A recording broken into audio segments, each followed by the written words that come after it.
condenatória. Cumpre esta Corte, então, aferir o requisito da dupla punibilidade à luz da legislação então vigente, sobretudo no que concerne a disciplina de descrição. Ora, opõe a defesa a ocorrência da prescrição executória de acordo com a legislação italiana, sob o argumento de que prescreve em 20 anos o delito para o qual estabelece a pena de reclusão não inferior a 24, e remata.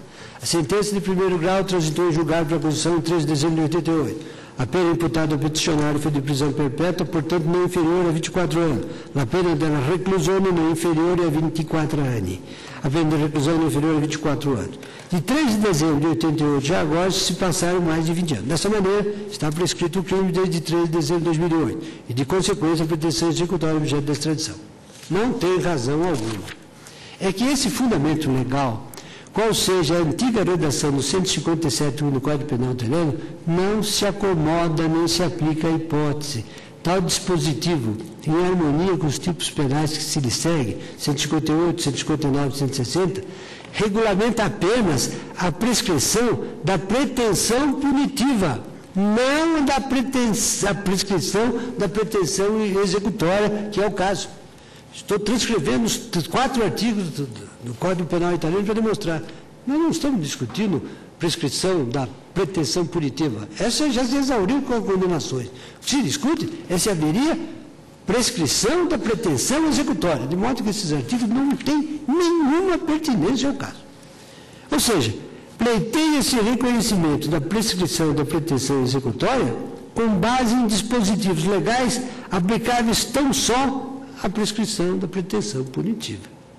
Que não se consumou prescrição da pretensão punitiva, isso nem a própria defesa nega, entre as dados dos fatos de trânsito de julgado da sentença condenatória, sem levar em conta qualquer das causas interruptivas já transcritas e, portanto, não decorreu sequer o prazo previsto no artigo 157 do Código Penal italiano. Melhor sorte não lhe fica no que tange a alegação de consumação da prescrição executória, objeto do 172 do Código Penal italiano, que na primeira linha estatui: a pena de reclusão extingue-se com o decurso de tempo equivalente ao duplo da pena infligida e, em todo caso, não superior a 30 e não inferior a 10 anos. E, noutra linha, estabelece: o prazo decorre a partir do dia em que a condenação se tornou irrevogável ou do dia em que o condenado se subtraiu voluntariamente à pena já iniciada. Aliás, esta mesma matéria foi apreciada na extradição 774, relatada pela ministra Ellen Grace. Ora, como as condenações transitaram em julgado segundo o ordenamento italiano em 8 de abril de 91 e 10 de abril de 93, ainda quando seja caso de comutação da pena de prisão perpétua por aquela constando do artigo 75 do nosso Código Penal, não superou prescrição da pretensão executória, tampouco perante a legislação do Estado requerente.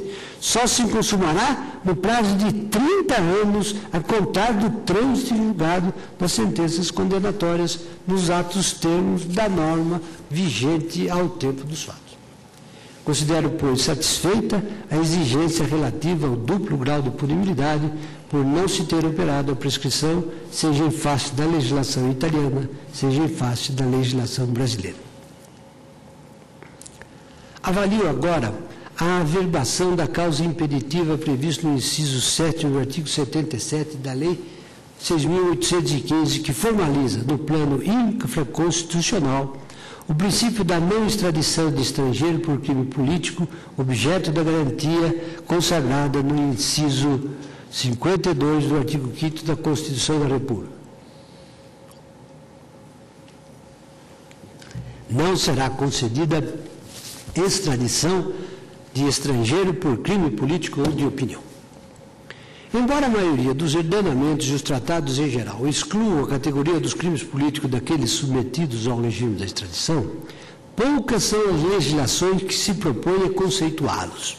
Dentre eles, relembro a definição estampada no artigo 8º do Código Penal italiano, que estatui: agli effetto della legge penale è delitto politico ogni delitto che offende un interesse politico dello Stato, ovvero un diritto politico del cittadino.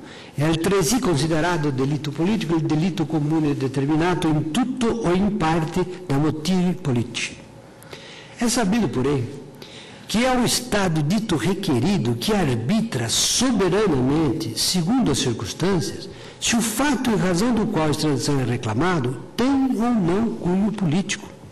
Compete, assim, a esta Corte aquilatar com exclusividade o caráter das infrações que informam o pedido, aliás, nos expressos e textuais termos do artigo 77, parágrafo 2º do Estatuto do Estrangeiro.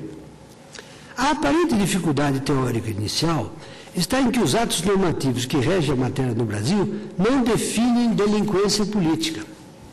Sobressaem no âmbito doutrinário 3 teorias: a objetiva, a subjetiva e a mista. A primeira conceitua o crime político segundo a natureza do bem jurídico tutelado, por exemplo, uma organização política jurídica do Estado. A segunda releva a finalidade perseguida pelo agente, qualquer que seja a natureza dos bens lesionados. A teoria mista, por fim, agrega as duas, exigindo que tanto o bem jurídico atacado como a motivação do agente sejam de índole política. Evoco a lição de Jiménez de Azúa. Nos parece indispensável evaluar la personalidad del delincuente, las cualidades individuales en cada caso concreto, para evitar, como ha dicho Glasse, comentar en la ley suiza, que el derecho de asilo se niegue a los verdaderos delincuentes políticos y, en cambio, se conserve de manera injusta delincuentes comunes enmascarados de políticos. O saudoso jurista sugere a seguinte classificação. Em ordem das tradições, é preciso distinguir delitos políticos puros, que são os que se dirigem contra a forma e organização política de um Estado. Delitos políticos complejos, que lesionam a la vez al orden político y el derecho común, como el homicidio de un jefe de Estado o de gobierno. E delitos conejos a la delincuencia política, en el sentido de medio afín o conexos para el objetivo de insurrección política realizado por los mismos motivos políticos. Precedentes da Corte, como se verá adiante, divide os crimes políticos em puramente políticos e complexos, também chamados de relativos ou mistos, que seriam crimes comuns contaminados por motivação política, de modo que nos casos em que prepondere o caráter político do delito complexo em relação ao crime comum, o primeiro há de prevalecer. Em breve digressão sobre a legislação da matéria, vê-se que já no ano de 1911, a Lei 2.416 permitia a extradição no caso de predominância do crime comum conexo sobre o crime político. O Decreto-Lei 344 de 38, por sua vez, proibia a extradição por crime político, preceituando, todavia, que a alegação do fim ou motivo político não impedirá a extradição, quando o fato constituir principalmente uma infração comum da lei penal, ou quando o crime comum conexo dos referidos no inciso 7, o crime puramente militar contra a religião e o Estado político, constituir o fato principal. No plano dogmático, a decisão do pedido de extradição é bastante simplificada, se se cuida de infração considerada puramente político. Se o delito político apresenta, porém, viés ou circunstância elementar de crime comum, a questão é algo complexa, pois se concebe extradição quando o fato constitua, sobretudo, infração da lei penal comum ou quando o crime comum conexo ao delito político represente o fato principal na unidade delituosa. Daí as visões ou concepções sistematizadas pela doutrina. Said Carrali, citando Paul Fouchil, discrimina. Primeiro, sistema da separação. Desde que se cuida de infrações distintas que, a despeito de sua conexidade, podem ser encaradas separadamente, deve sempre conceder a extradição pela culpabilidade de direito comum. Esse tema, porém, sujeita-se a dúplice objeção. É impossível julgar um delito de direito comum cometido com fim político, isolado do caráter político que o remarca, e, ademais, o sistema restringe o princípio do asilo, que, de outra forma, compreenderia apenas o delito político. Segundo, sistema da preponderância. Deve-se examinar qual é das duas infrações, política e direito comum, aquela que predomina, que constitui o fato principal. Se a culpabilidade política é a mais grave, o delito deve ser considerado como político e a extradição não será possível. Se a culpabilidade de direito comum prevalece, não há senão uma infração de direito comum passível de extradição. Pode-se reprovar esse sistema por envolver qualquer coisa de arbitrário. Terceiro, sistema do fim ou do motivo. A infração cujo motivo é político deve obstar a extradição, a menos que o meio empregado para executá-la tenha um caráter de atrocidade. A distinção entre fim e motivo de um lado, porém, está eivada de dificuldades. Digo, o sistema adotado por nossa legislação é o da preponderância do caráter político do comum no crime complexo, pois autoriza a extradição quando o crime comum conexo constitua o fato principal da unidade delituosa. É o que dispõe o atual Estatuto do Estrangeiro na segunda parte do parágrafo 1º do artigo 77. Em outras palavras, não se considerará a extradição quando o fato configurar crime político, mas esta exceção não impedirá a extradição quando o crime comum conexo ao delito político representar o fato principal. Toda infração a que se atribui natureza política possui duas características. Uma decorrente da criminalidade comum, definida pelo direito penal, e a outra representada por seu motivo ou fim. Eventual atrocidade do fato não produz nenhum efeito sobre a natureza de uma infração política, mas forçosamente anula ou diminui o seu feitio político, ressaltando-lhe o caráter de ilícito grave de direito comum. É, sobre modo relevante lembrar que o parágrafo 2º do artigo 2º do já citado decreto 394 de 38 inseriu no ordenamento jurídico mutatis mutandis a chamada cláusula do atentado, cujo conteúdo foi reproduzido no parágrafo 3º do artigo 77 do atual do Estatuto do Estrangeiro, que diz: o Supremo Tribunal Federal poderá deixar de considerar crimes políticos os atentados contra os chefes de Estado ou quaisquer autoridades, bem assim os atos de anarquismo, terrorismo, sabotagem, sequestro de pessoa, o que importa de propaganda de guerra ou processos violentos para subverter a ordem política e social. Para Mirton Fraga, a regra do parágrafo 3º, cuja obrigatoriedade não decorre de si mesmo, mas da obrigatoriedade das regras dos parágrafos 1º e 2º, vale apenas para realçar ou enfatizar o caráter de certos atos, baseados exclusivamente na violência, que os propósitos construtivos da criminalidade política não justificam nem podem justificar. São atos em regra em que a infração à lei penal comum aparece como fator absolutamente preponderante e, por isso, insuscetíveis de merecer o tratamento dispensado aos crimes políticos puros. Esta Corte tem, à luz do parágrafo 1º do artigo 77 do Estatuto do Estrangeiro, adotado o critério da preponderância do crime comum, quando o fato constitui principalmente ilícito penal comum conexo ao delito de caráter político. No julgamento da extradição 399, da qual foi o relator o ministro Moreira Alves, o plenário decidiu: crime complexo ou crime político relativo.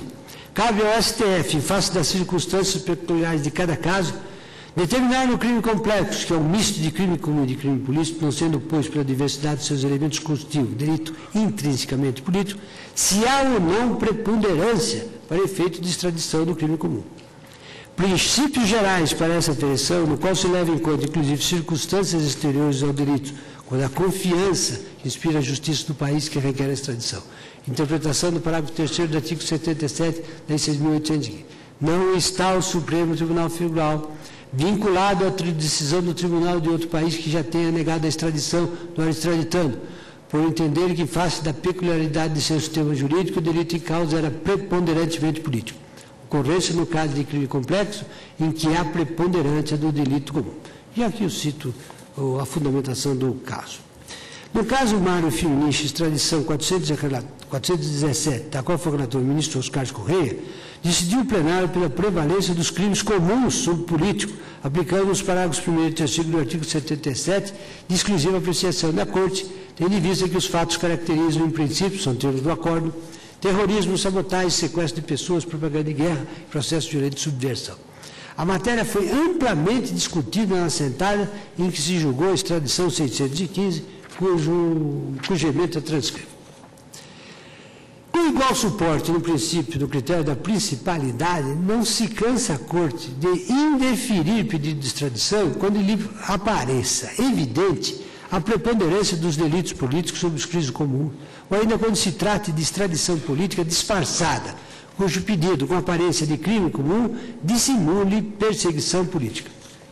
No caso Falco, extradição 493, que o relator do ministro da República pertence, o entendimento foi adotado foi de que os fatos tidos por delituosos estariam contaminados pela natureza política do fato principal conexo, a rebelião armada, a qual se vincularam indissoluvelmente de modo a constituir delitos políticos relativos. E mais, não constitui terrorismo o ataque frontal a um estabelecimento militar sem utilização de armas de perigo comum, nem criação de riscos generalizados para a população civil.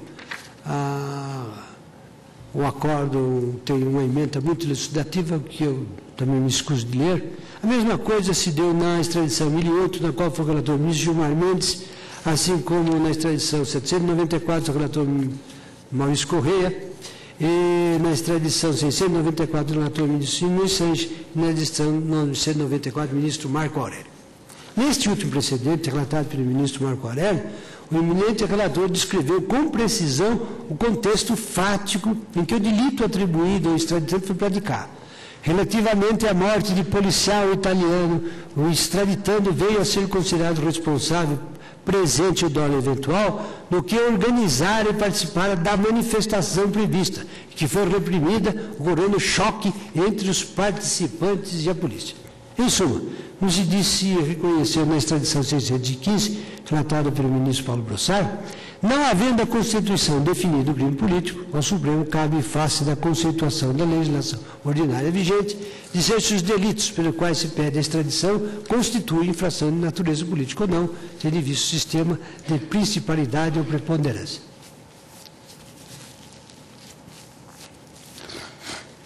Dito de outro modo, toca a esta Corte superjar, caso a caso, o contexto fático, histórico e político em que tenha sido praticada a conduta delituosa, imputado extraditando, para daí apular o caráter preponderante do crime complexo.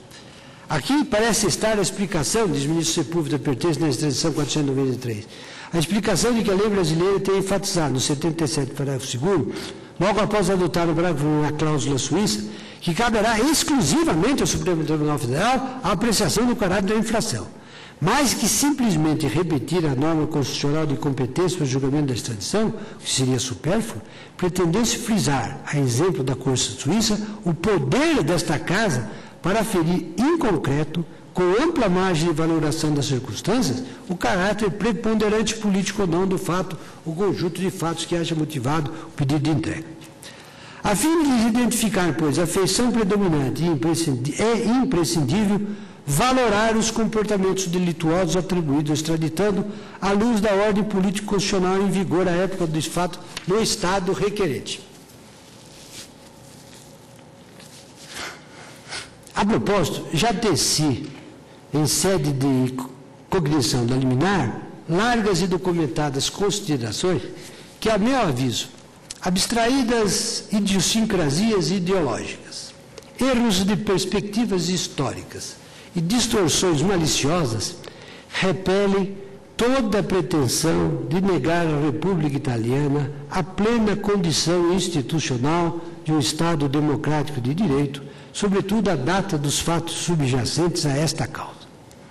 E para não insistir em coisa tão notória e evidente, congestionando os fundamentos do meu voto, que já é longo, limito-me a invocar agora um testemunho insuspeito de quem, como observador profissional daquele período histórico, traz luzes específicas para as circunstâncias que interessam de perto ao julgamento deste pedido de extradição.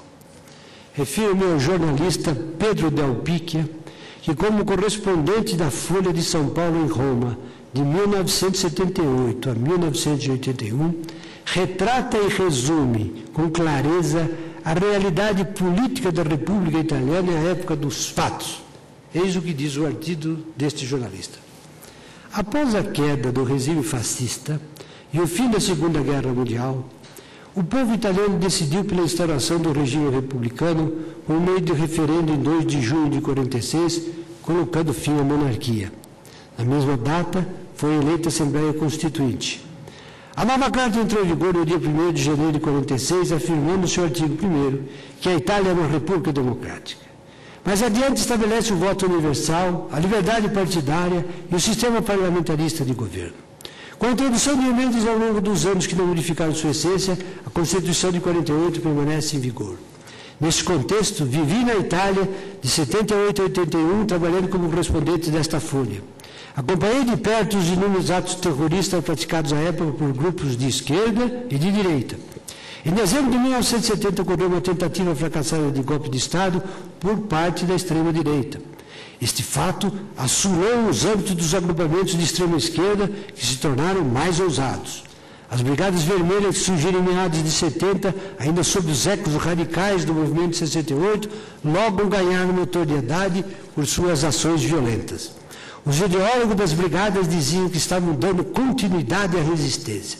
Se os partigiani, nos anos 40, lutaram contra o fascismo e a ocupação alemã, os brigatisti estavam dando continuidade à luta de libertação nacional, agora contra o Estado imperialista das multinacionais, da sigla SIM em italiano.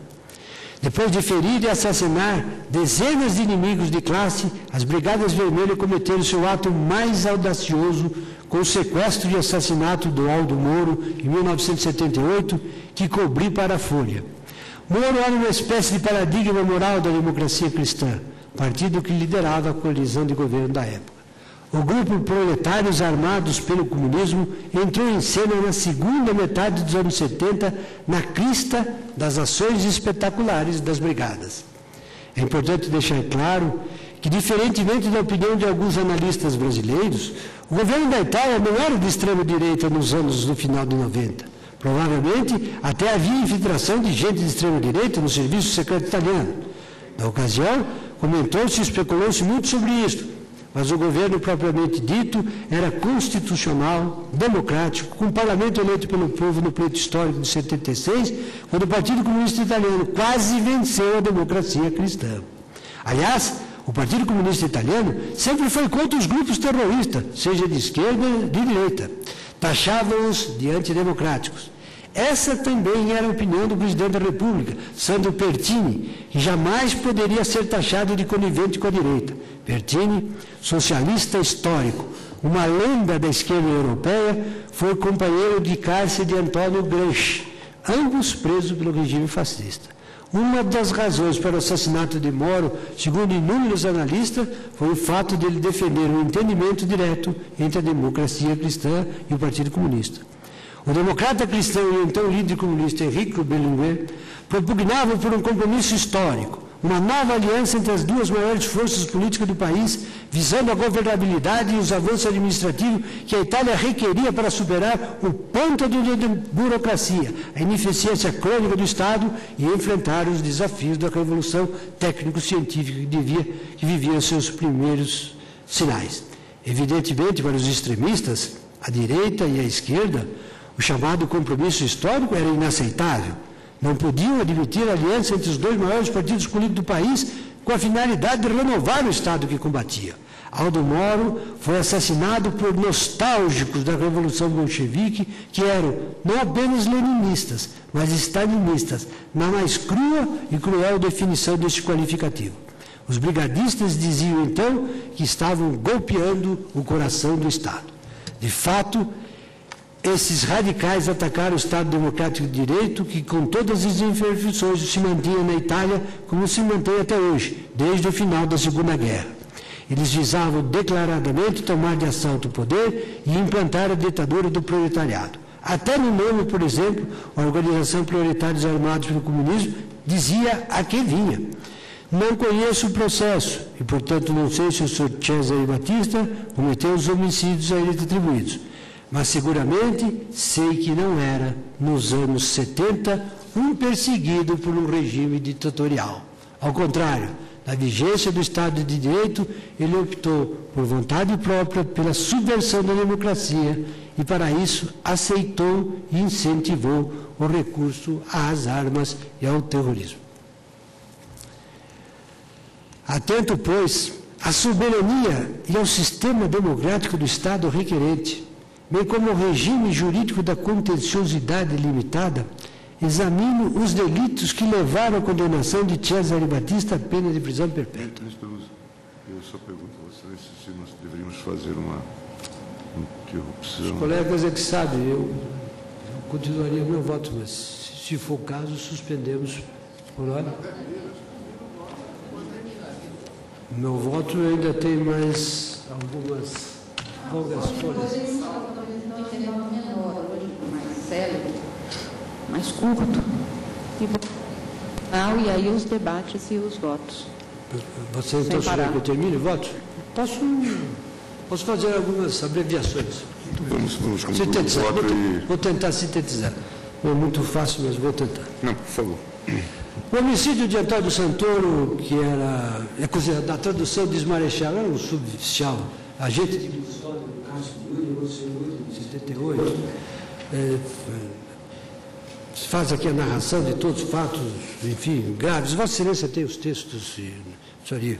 Homicídio de Lídio Sabatim, acontecido de mestre, 2 indivíduos do sexo masculino com o rosto descoberto, mas com bode e bigode postiços, entraram num açougue. Assassinato de um açougueiro por motivos de frustração de uma tentativa de assalto anterior. Enfim, o açougueiro reagiu com uma arma legítima da qual ele tinha posse legitimamente e, em virtude desse fato, foi assassinado. O homicídio de Torregiano, que participou da captura de alguns acusados de outro homicídio, também foi assassinado por esse motivo, e homicídio de Campanha. Aliás, ao contrário, Campanha é que era motorista que participou o Pierluigi Torrigiani, era um joalheiro e que se dirigia à loja em companhia de seus 2 filhos menores e caiu numa emboscada e foi assassinado à traição e com impossibilidade de defesa. André Campanha era o motorista da Divisão de Investigação de Milão, na função de motorista, quando visitava a namorada, foi morto à traição. Como se vê, bastaria considerar dois desses crimes, o assassinato de um açougueiro e o assassinato de um joalheiro, por motivo que nem tem nenhuma ligação, eu não consigo enxergar nenhuma ligação desses 2 crimes com motivação de caráter político. Como se vê, a natureza dos delitos pelos quais o extraditante foi condenado, marcado sobremaneira pela absoluta carência de motivação política, por uma intensa premeditação, extrema violência e grave intimidação social, não se afeiçoa de modo algum, a meu sentir, ao modelo conceitual do delito político que impede a extradição de súditos estrangeiros, ao menos nos contornos definidos e consolidados pela jurisprudência da Corte que eu cito. Eu não ignoro que a extrema violência e a excepcional crueldade que envolveu os crimes atribuídos ao extraditante, por si só não levariam ao deferimento do pedido se eles fossem produto de uma ação política concebida num ambiente de luta aberta contra o regime totalitário, seja no contexto de uma comoção ou de uma rebelião política, seja de uma guerra civil, em circunstâncias análogas, etc. Em outras palavras, em circunstâncias que não existiram neste caso. Esse caso não reedita em nenhum aspecto os elevados e nobres propósitos políticos que conduziram a Corte ao indeferimento de pedidos de extradição em outras causas. Os homicídios ali reconhecidos, por exemplo, a invasão ao quartel de La Tavrada, aí foram considerados frutos inevitáveis de violência num combate aberto, ditado pelas necessidades de uma empreitada rebelde contra uma ditadura.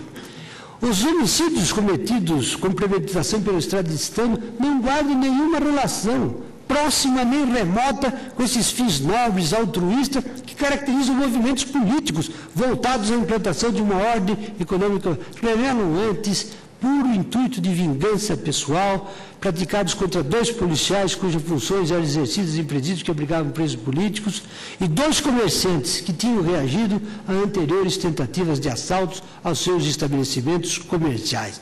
Acrescente que o homicídio de Santoro, a gente tinha sido motivado por sua atividade profissional no cárcere, além de possíveis desavenças pessoais muito comuns entre carcereiros e encarcerados, quando Batista estava naquela unidade.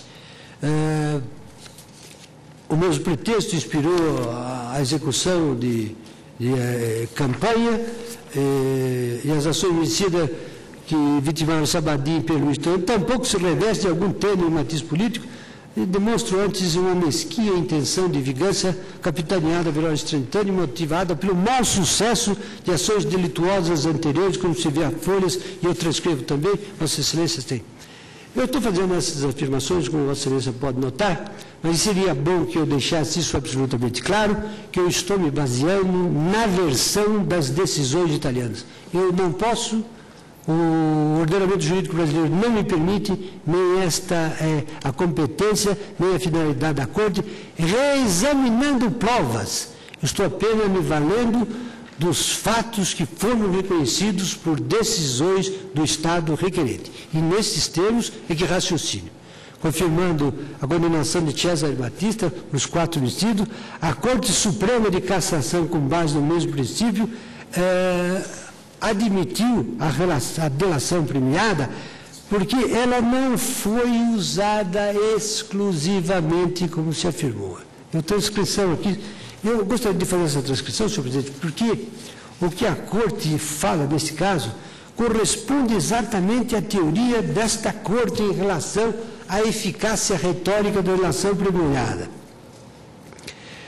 A Corte faz uma longa consideração em relação à questão levantada pela defesa e considera que devia ser preferida uma última solução, isto é, considerar como um dado de prova que não podia atuar isoladamente. A intenção declarada do legislador ser ultrapassada toda disputa que se discutia a respeito.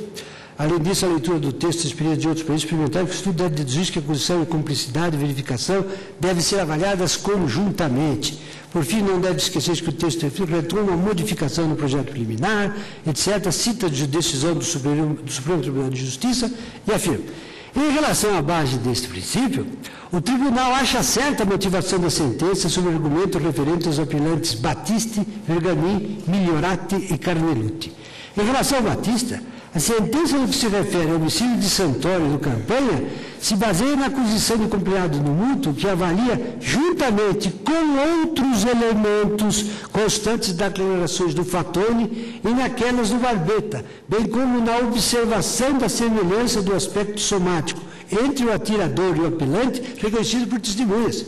Certeza semelhante foi reconhecida quanto ao homicídio de Sabatim, por todas as observações contidas na página 101 da sentença e pelas declarações de vários coimputados. Em outras palavras, não foi considerada apenas a delação premiada, mas um conjunto de provas. Com a anulação do mesmo acordo pela Corte em relação ao homicídio Rogênio, o acordo de seu cumprimento que foi preferido pela Corte segundo o Tribunal de Júri de Milão, tornando os primeiros palavras a apontar as múltiplas fontes probatórias.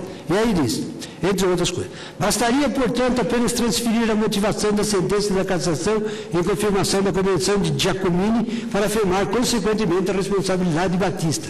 Mas, nesse caso, não se trata de mera participação moral do Batista no homicídio de Rogênio, enquanto apurado o autor material do paralelo de Sandré. Já se disse que Batista é indicado por muitos, são textos do acordo. Já se disse que Batista é indicado por múltiplas fontes, não só multi, mas sucessivamente, também Fatoni e Cavallina, como membro relevante da comissão dos pactos que se ocupava, chamado Pacto Social. No interior deste organismo, maturaram as decisões homicidas, em particular a deliberação de matar Rogério na qualidade de agente da contra-revolução. E consta que Batista participou de todas as reuniões preparatórias que realizaram nas casas de Muti e Bergamin, apoiando as outras. Melhor se recordará a decisiva tomada de posição de Batista, porta-voz dos Vênetos, Giacomini e Filipe, por ocasião do acordo deliberativo final, na noite de 14 de fevereiro, na casa de Bergamin. Batista silencia as oposições, colocando-as diante do fato consumado de uma decisão homicidiária já decidida para Sabatim e, portanto, objetivamente inevitável também para a ação de Milão. E aí a Corte ainda continua insistindo e diz: a acusação de Muti não ficou destituída de comprovações. Acusa o Batista e o reconstrói o seu papel decisivo, também as vozes de Fatoni e Cavallini, textualmente reportadas. E as narrações deles encontram numerosas confirmações objetivas nas modalidades das condutas homicidiárias apoiadas a Loures, pelas perícias técnicas e pelas testemunhas oculares, conforme as descrições referidas pelos imputados confessos. Não há, portanto, a decidir como emprestar caráter político às ações homicidas cujas condenações fundamentam o pedido, pois foram praticados em contextos diversos, à margem de qualquer propósito legítimo de tomada do Estado. Acho precisa, no termo, a manifestação do então Procurador-Geral da República, Antônio Fernando de Barros, que, analisando a questão, reconheceu textualmente que não existe, no caso, delito político. Os homicídios que fundamentam os pedidos de extradição parecem marcados por certa frieza e desprezo pela vida humana que contrasta com o caráter nobre de uma ação política voltada para reformas do Estado. Por todas essas razões, que não são poucas, não me parece que quadra a hipótese de tratamento análogo àquele reservado aos delitos, sobretudo na moldura da lei de anistia. A defesa preconiza que, sendo políticos crimes, teriam sido como tais alcançados pela anistia. Caindo a premissa de que haveria crime político e não há, evidentemente a consequência fica sem aplicação nenhuma. Aliás, o argumento tendente a aplicar na hipótese da restrição contido no artigo 3.1c do Tratado de Extradição, radica-se numa premissa falsa, consistente no suposto caráter político do desejo. Não é que, caindo a premissa, cai o raciocínio. Convém ressaltar ainda que a Justiça francesa deferiu idêntico pedido de extradição formulado pela República Italiana contra o extraditando, razão, aliás, que levou a refugiar-se no Brasil. A República Italiana, na manifestação, recorda isso, exato tudo, e os crimes pelos quais se pedia a extradição também ali não foram considerados crimes de natureza política nem militar. A sentença de extradição proferida pelo Tribunal de Recursos de Paris também afirma textualmente a mesma coisa, entendendo que não teria havido nenhum delito político. Contra tão incisiva decisão, o extraditando interpôs recurso junto ao Tribunal de Justiça da França, que o rejeitou. E novo recurso foi endereçado à Corte Europeia de Direitos Humanos, com fundamento no parágrafo 1º do artigo 6 da Convenção Europeia de Salvaguarda dos Direitos Humanos, e cuja decisão tornou a negar o caráter político dos crimes. Em outras palavras, não é um problema de número, mas é um problema de qualidade de decisões. 3 tribunais italianos, 3 tribunais franceses e a Corte Europeia de Direitos Humanos, todas negam o caráter político dos crimes atribuídos ao extraditando. Não se objete que, com o deferimento da extradição, o Brasil estaria a descumprir suas obrigações internacionais ou a violar garantias concernentes aos direitos humanos. É que o deferimento não insulta o princípio do non-refoulement, o qual consiste em que o Estado não envie o refugiado ao território em que possa sofrer qualquer ameaça à vida ou à liberdade. Está tipificado no artigo 33 da Convenção relativa ao Estatuto dos Refugiados de 51, que pede 2 condições. Primeiro, existência de status do refugiado. Já se viu que é absolutamente nula e ineficaz a decisão recursal administrativa que reconheceu ao extraditando a condição do refugiado, de modo que essa hipótese não se aplica. Segundo, não encaminhamento do refugiado para fronteira de territórios em que sua vida ou liberdade seja ameaçada em decorrência de sua raça, religião, nacionalidade e grupo social que pertence. Isso também está na Comissão dos Direitos Humanos do Pacto de São José da Costa Rica, e também não se aplica ao caso, porque não há nenhum risco atual nem futuro de perseguição política, porque se trata pura e simplesmente de execução de sentenças penais condenatórias por crimes comuns transitados em julgado. O extraditando foi condenado à prisão perpétua com isolamento diurno. Daqui é necessária a advertência que a extradição só pode ser deferida com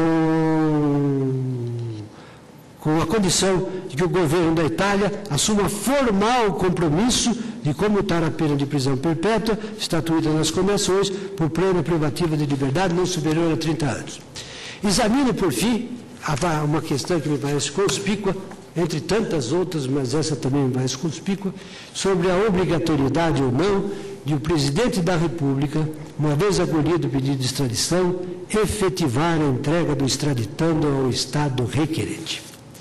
A República Federativa do Brasil e a República Italiana assinaram, em 17 de outubro de 1989, em Roma, Tratado de Extradição, cuja aprovação pelo Congresso Nacional deu-se em 20 de novembro de 92, mediante o Decreto Legislativo 78.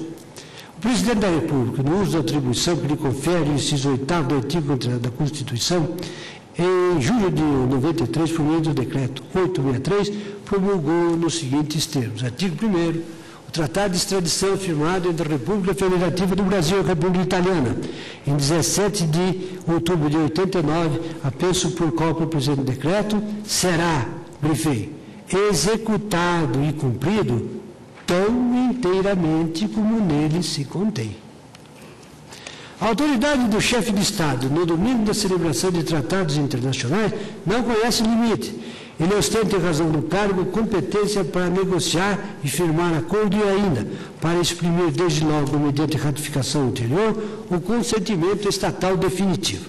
Embora nítido o comando constitucional acerca da colaboração entre o Poder Executivo, 84.8 da Constituição, e o Legislativo, 59.6, na conclusão dos tratados internacionais, a vontade discricionária do Presidente da República manifesta-se soberana em dois momentos: na plenitude da representatividade externa, consubstanciada pela assinatura que fixa e autentica, sem dúvida, o texto do compromisso.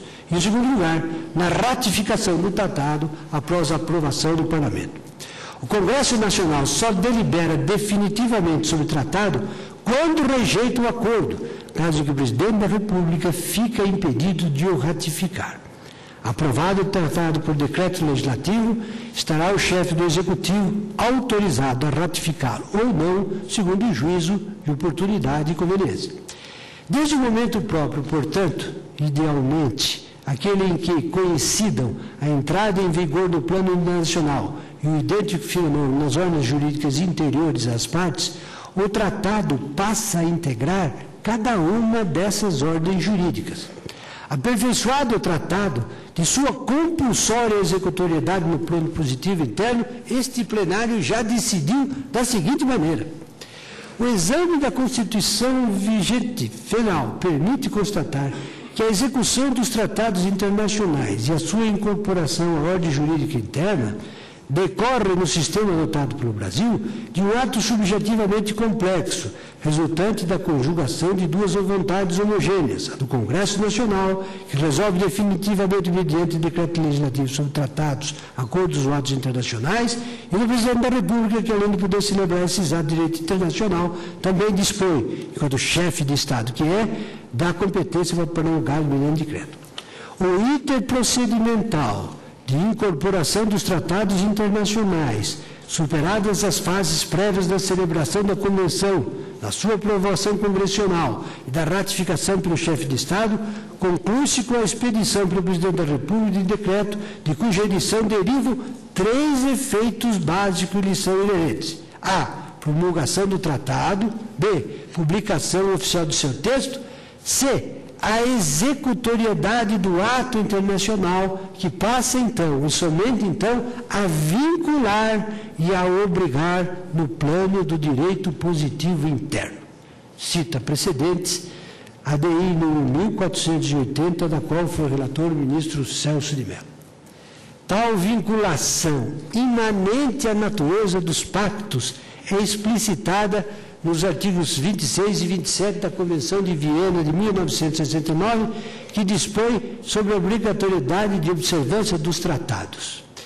Eu já havia redigido esse meu voto quando tive acesso ao decreto legislativo número 496 de 2009, exatamente de 17 de julho de 2009, em que o Congresso Nacional aprovou o texto da Convenção de Viena sobre direito dos tratados, concluído em Viena em 23 de maio de 89.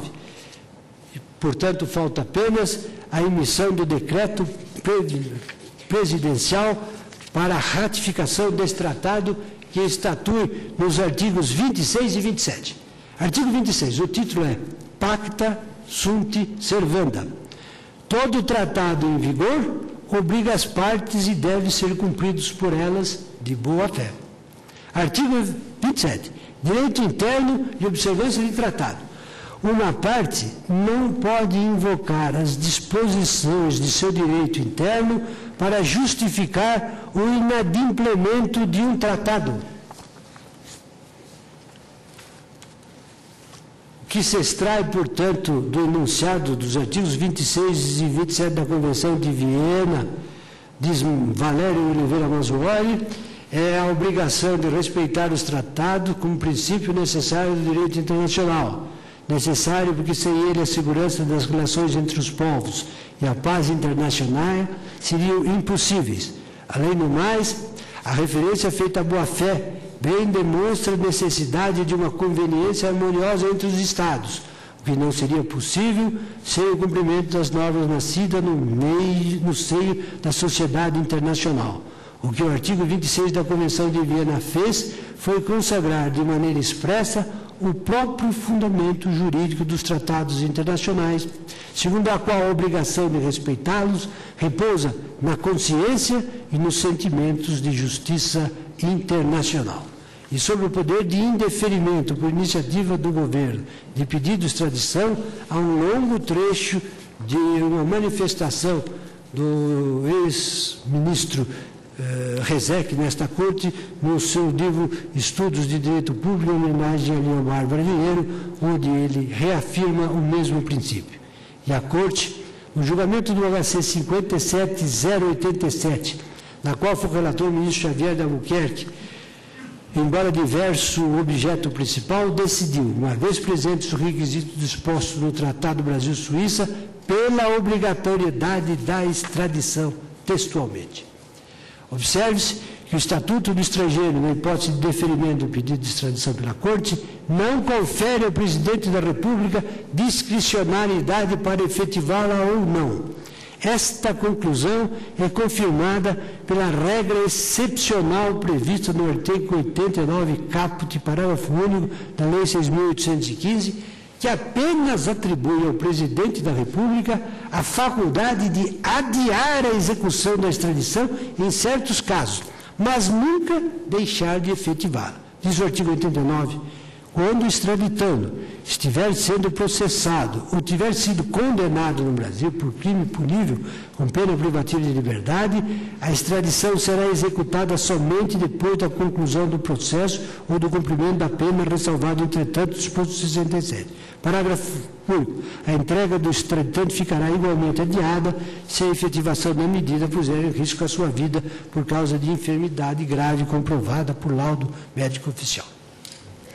Se, de um lado, não há previsão legal que confira ao chefe do Poder Executivo, diante do deferimento do pedido, poder soberano de decidir sobre a efetivação da extradição, de outro, releva que, comprometendo-se a desenvolver cooperação na área judiciária nessa matéria, acordaram a República Federativa do Brasil e a República Italiana, já no artigo 1º do tratado, a mesma obrigação de extraditar verbes. Cada uma das partes obriga-se a entregar à outra, mediante solicitação, segundo as normas e condições estabelecidas no presente tratado, as pessoas que se encontram em seu território e que sejam procuradas pelas autoridades judiciárias da parte requerente para serem submetidas a processo penal ou para a execução de uma pena restritiva de liberdade pessoal. E ainda convencionaram, de maneira não menos expressas, casos que autorizam a extradição, objeto do artigo 2º, e os casos de recusa de extradição, e ainda, hipóteses de recusa facultativa da extradição, artigo 6º. De modo que, em resumo, preenchido todos os requisitos que autorizam a extradição, e por conseguinte, não caindo o pedido em nenhuma das hipóteses de recusa ou de recusa facultativa, está a parte requerida obrigada a entregar à outra as pessoas procuradas que encontram em seu território. Este é um princípio capital da teoria e da prática dos tratados, pois não tem nexo nem senso conceber que sejam celebrados para não ser cumprido por nenhum dos Estados contra eles. Tenho assim que, no caso, uma vez satisfeitas todas as exigências para a concessão de extradição, sem caracterizar-se nenhuma das hipóteses de recusas previstas no artigo 6º do tratado, e por conseguinte, deferido o pedido do Estado requerente, não se reconhece discricionariedade legítima ao Presidente da República para deixar de efetivar a entrega do extraditando. Diante das informações extraídas do sítio eletrônico da Justiça Federal do Rio de Janeiro, de que contra Cesare Battisti, perante a 2ª Vara Federal Criminal, transmite ação penal número 207.51.01.804.97, cujo objeto é a imputação da prática do delito de falsificação e o uso de passaporte falso, incide o disposto no artigo 89 da Lei 6.815. Ou seja, deferido o pedido e, portanto, constituído o título jurídico, sem o qual o Presidente da República não pode determinar a extradição, a efetiva entrega do súdito ao Estado requerente poderá ser diferida nos termos do artigo 89 do Estatuto Estrangeiro, bem como no item 1 do Tratado Bilateral da Itália e Brasil, que prescreve. Artigo 15. Entrega diferida ou temporário. Se a pessoa reclamada for submetida a processo penal ou deva cumprir pena em território da parte requerida por um crime que não aquele que motive pena de extradição, a parte requerida deverá igualmente decidir sem demora sobre o pedido de extradição e dar a conhecer sua decisão à outra parte. Caso o pedido de extradição venha a ser acolhido, a entrega da pessoa extraditada poderá ser adiada até a conclusão do processo penal ao cumprimento da pena. Senhor Presidente, senhores ministros, tendo por cumpridos os requisitos legais constantes do Estatuto do Estrangeiro e do Tratado de Extradição firmado em governo da Itália da República Federativa do Brasil, o meu voto defere a extradição de Cesare Batista sob a condição formal de comutação da pena de prisão perpétua por privativa de liberdade por tempo não superior a 30 anos e, em consequência, julgo prejudicado o mandado de segurança. É como voto, senhor presidente. Portanto, o relator defere a extradição nos termos do seu voto, julgando prejudicado o mandado de segurança. Vamos suspender a sessão e voltamos em seguida, senhores ministros.